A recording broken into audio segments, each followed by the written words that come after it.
Hi students, in this video I'm talking about China in the period of the Middle Ages. And so we're going to begin with the fall of the Han Dynasty, which falls around 200 AD or CE. And then there's a period of disunity and division, lots of different powers in China, until around 580, when the Sui dynasty is able to reunify China under a single emperor. And the way that the Sui try and emphasize unity is by promoting Taoism and Buddhism, in contrast to the Han, who had promoted Confucianism. They promote Taoism and Buddhism as a way of unifying China. They also increase the infrastructure of China. In particular, they build the Grand Canal. The Grand Canal, which is designed to bring food supplies to the less fertile regions of China. So you have the Yellow River and the Yangtze River. These areas produce a lot of food, but other parts of China are not very fertile at all. And so by providing the Grand Canal, by building the Grand Canal, by providing that kind of transport, that's how the Sui hope to unify all the different regions of China. However, the Sui are not very well liked, considered too authoritarian, and they're replaced pretty quickly by the Tang dynasty. And the Tang dynasty is much more successful. This is considered the golden age of China in the Middle Ages. They extend the territory of the Chinese Empire into the arid area, kind of steppe region that's just north of the Himalayas, so much further to the south. They establish commercial relations with Southeast Asia, with Vietnam.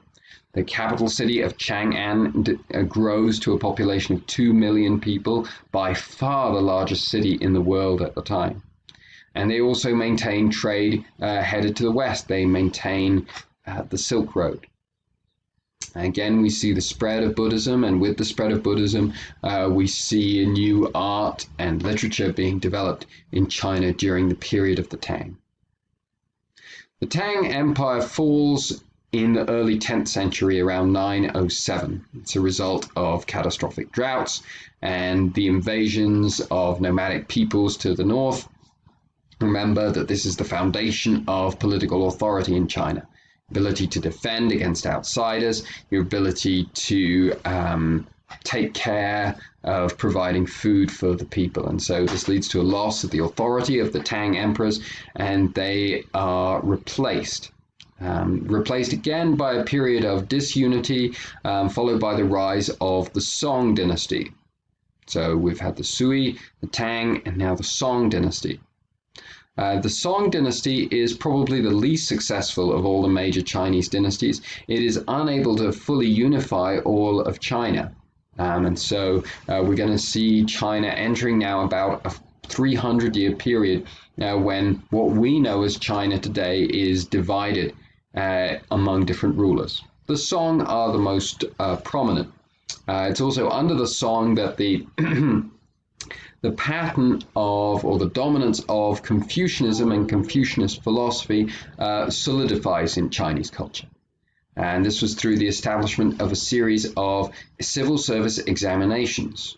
And this was designed to produce a more meritocratic society. Those who had worked for the government, well-paid, prestigious jobs, had to pass a series of examinations. Now, of course, those who came from more wealthy backgrounds typically had better tutors and did better on the examinations, but in theory they were open to anyone. But these were all examinations on Confucian precepts. Remember that Confucianism is about good or proper social relationships. And so the philosophy here is, the underlying philosophy here is that you want someone who knows social relationships, who's an expert in social relationships, to be someone who's working for the government. So this means that learning Confucian philosophy becomes a central part of Chinese education and a central part of how the Chinese government is managed. The Song dynasty comes to an end with the rise of the Mongols and this cataclysmic event in Chinese history. The Mongols had lived in these very isolated, really challenging climates of great heat, extreme cold, little fertility, and they'd been constantly divided among warring tribes. And this starts to change in the early 13th century. In the early 13th century, or the early 13th century is really the culmination of trends in which we've seen the climate warming and areas like Mongolia becoming more fertile and the population growing. And so you have these advantages for the Mongols. And then they are unified under a charismatic leader, Genghis Khan. And this combination of a larger Mongol population that's unified under a capable leader who builds an incredibly loyal and incredibly mobile army, but an army that also has technological sophistication, which they've learned from the Chinese, for example, the practice of gunpowder, is a truly terrifying force, which it seems as though very few people across the world are able to defeat at this time. And so the Mongols come into China first. They complete a conquest of China. They expand into an enormous empire across Central Asia, the largest contiguous empire that the world has ever seen. And following this period of conquest, we have a period of peace. This is kind of the fascinating thing. Mongol conquests were especially brutal. Mongol armies were especially brutal. But the Mongols weren't just conquerors. They were also traders and they were also governors. And so we have this period that's known as the Pax Mongolica, a period during which trade was protected to a level that was unseen since the time of the Roman Empire. That trade, long-distance trade, was protected in a way that hadn't been seen for 1,000 years. And this means one of the most important legacies of this period of peace is that Europeans now gain access or start to gain access to trading with China. And this encourages European curiosity to explore and discover the rest of the world. The other important legacy of the Mongol conquest, and this is more strictly Chinese, is that they unify China. When the Mongol Empire splits up, it splits up into four, but China is one of the four. And what's interesting is the Mongol rulers of China give themselves a Chinese name. They call themselves the Yuan dynasty. But they are Mongol rulers. They still separate themselves from the Chinese people that they had conquered. The significance of this is that, as I said, for 300 years prior to this, China had not been unified. And so there was certainly a sense, it definitely shouldn't be taken for granted that the unified single big country of China that we have today was always going to be the case.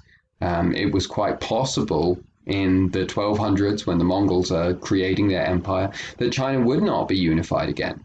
So it's a legacy of Mongol conquest that we have a unified China today. Eventually, the Chinese will rebel against Mongol rule and overthrow the Mongols and establish a new dynasty, a new ruling dynasty called the Ming dynasty. The Ming dynasty is famous in particular for the voyages of a traveler named Zheng He. Zheng He traveled to Africa, traveled all around the Indian Ocean in really large ships, much bigger ships than, let's say, Columbus will be traveling in not long afterwards. And then the voyages stop. And we don't really know why the voyages stop. But one thing that I want you to think about the history of China from this period is that Chinese history is very much influenced by the effects of outside invasions. And it leads to, or it's seen to contribute to Chinese culture becoming very conservative.